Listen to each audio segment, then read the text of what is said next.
Sheshnak, le tout premier pharaon de la 25e dynastie, Amazir.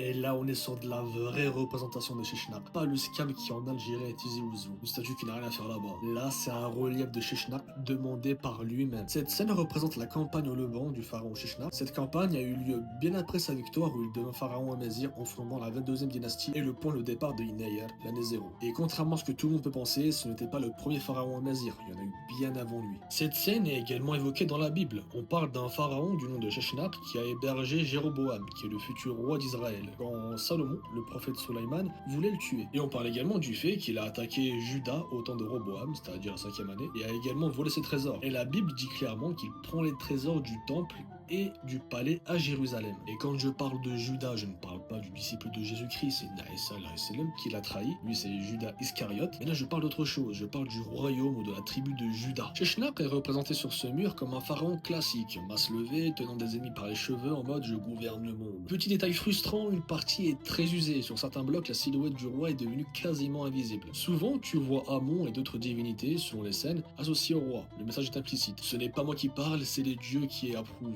Les dieux valident la bagarre. Derrière la scène, tu as des rangées de captifs stylisés et surtout des cartouches ovales qui contiennent des toponymes comme des noms de villes et de régions du Levant. C'est la fameuse liste qui a rendu ce mur célèbre. Ça signifie « j'ai soumis des terres étrangères, surtout au Levant, et je grave la liste pour que tout le monde le sache pour l'éternité ». En gros, il a flex sa victoire au Levant. Les Arabes. Ce mur est une image idéalisée du pouvoir royal. Des spécialistes rappellent que ce type de liste de victoire peut être symbolique ou propagandiste, pas forcément un itinéraire militaire précis étape par étape. Allez, mini-check pour toi sur place, sans te faire mal aux yeux. Si tu vois des rangées d'ovales avec hiéroglyphes, t'es au bon endroit. Si tu vois un pharaon en posture de frappe, même effacé, plus des captifs, c'est la scène victoire sur les étrangers. Si tu vois Amon au milieu ou à côté, c'est la validation divine du récit. Bref, Sheshnak sur ce mur, ce n'est pas il a battu Ramsès III, c'est je suis un roi. J'ai fait une campagne et je grave mon ego dans le temple d'Amon pour que 3000 ans plus tard, des humains viennent encore débattre devant une pierre. Et en guise de troll ultime, cette représentation de Sheshnak se trouve à l'intérieur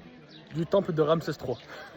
Donc Sheshnak c'était quelque part un kabyle solide version libyen antique. Du genre je te bats, je t'enterre et je marque ma victoire chez toi. Ça c'est du kabyle solidisme. Sheshnak n'était pas égyptien mais libyen, de la tribu des Meshwish, une tribu proche de la frontière égyptienne. Meshwish serait la déformation antique du mot Mazir. Tout comme les Grecs nous appelaient Maxiès et les Romains Massicès. Donc Mazir, Maxiès, Massicès, Meshwish désignent tous les berbères non latinisés. Donc les berbères qui sont restés tels qu'ils sont.